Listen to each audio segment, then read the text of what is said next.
ये शुक्रिया। इलायची वाली चाय बनाई है मैंने तुम्हारे लिए, पी के बताना कैसी है। आपने बनाई है तो अच्छी होगी। एक ही काम तो अच्छा आता है इसे, बनाना। मेरा मतलब है चाय बनाना। महनाज चाय बहुत अच्छी बनाती है। छोटी हूं ना आपसे भाभी, सीख रही हूँ। ठीक कह रही हो। मैंने भी ना तुम्हें हमेशा अपनी छोटी बहनों जैसा समझा है। खैर अब तो समझाना हो गया है ना हमारा। जितने जल्दी आप ये बात एक्सेप्ट कर लें उतना अच्छा होगा। मैंने तो कर लिया। तुम क्यों परेशान हो गई ज़ैनब? तुम घबरा मत जाना हमारी इस नोक-झोंक से। ये तो हमेशा से चलती आ रही है। इतना प्यार जो है देवरानी जिठानी में। हाँ, चुप चुप क्यों हो इतनी? नागहानी आफत तो हमारे गले पड़ गई है।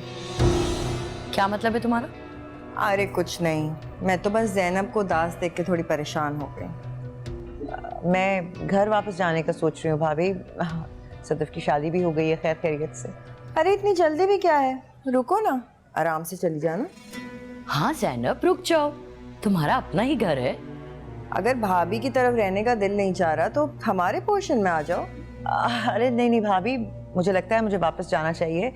उषा भी के लिए और नईमा आपा को मेरी ज़रूरत होती है। जरूरत रहती है तो रहने दो ज़ैनब। तुम और उष्णा कब तक उनकी खिदमतें करती रहोगी? वो हमारा भी घर है भाभी। अरे ये तुम लोगों की गलत फहमी, हम नहीं जानते क्या? वहाँ तुम लोग तीसरे दर्जे के शहरी की तरह खिदमत पे मामूर हो। ज़ैनब बुरा मत बनाना, लेकिन मुझे तो हमेशा लगता था कि वहाब साहब ने तुमसे शादी इसलिए की है कि वो अपनी अपाहज बीवी के लिए मुलाजमा ले आए।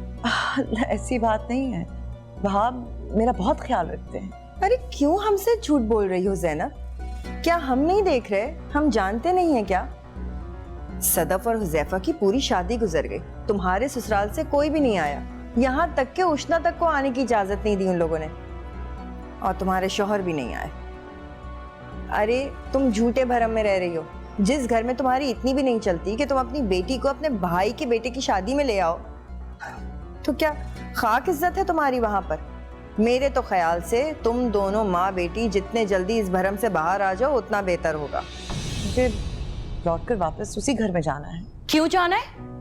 अब कुछ भी हो जाए तुम उस घर में वापस नहीं जाओगी ज़ैनब। तुम वहाब साहब को फोन करके अपना फैसला सुना दो। तो फिर मैं कहाँ जाऊंगी? लो सुन लो इसकी बातें। ज़ैनब बहुत ही भोली हो तुम। अरे भूल गई हो, जो हक महर में वहाब साहब ने अलग घर लिखा था तुम्हारे नाम पे, वो तुम्हारा ही घर है। आराम से जाके वहां रहो अपने अलग घर में। आप क्या कह रही हैं आप? अलग घर? क्या 16 आने सच्ची बात कर दी है भाभी ने। अपने घर की तो बात ही कुछ और होती है। अपनी मर्जी, अपनी हुकूमत, अपना राज, ना किसी का मुंह देखना पड़ता है ना कोई पंचायत। और नहीं तो क्या ज़ैनब, कब तक दूसरों के आसरे पे जीती रहोगी? हाँ भाई, तुमने वहाब साहब से शादी इसलिए तो नहीं की थी ना कि हर वक्त उनकी गुलामी करती रहो, उनकी खिदमतें करती रहो। और कब तक तुम उनकी शक्लें, उनके तेवर देख के अपना वक्त बर्बाद करती रहोगी? तुम्हारी अपनी भी तो कोई जिंदगी है ना, उसके बारे में सोचो। क्या सारी जिंदगी तुम उनकी खिदमतें करके गुजार दोगी? ये क्या कह रही हैं भाभी? मैं ऐसा सोच भी नहीं सकती कि दिलों में, रिश्तों में दरार डाल दूं, घर तोड़ दूं मैं। अरे इसमें घर तोड़ने वाली बात कहाँ से आ गई? हमें देखो ना, हम भी तो अलग पोर्शन में शिफ्ट हुए हैं। तो क्या रिश्ते खत्म हो गए, मोहब्बतें टूट गई? ऐसा कुछ नहीं होता, बल्कि डबल रिश्ता जुड़ गया। क्यों भाभी, सही कह रही हूँ ना? बिल्कुल ठीक कह रही है महनाज।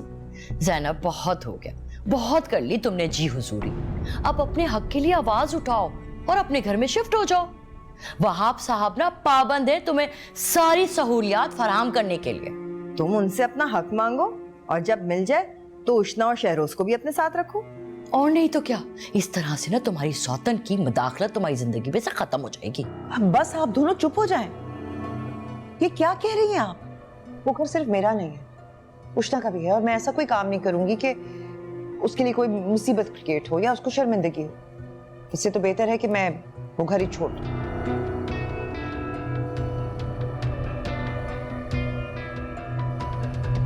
सितमगर ये कुर्बत क्या करे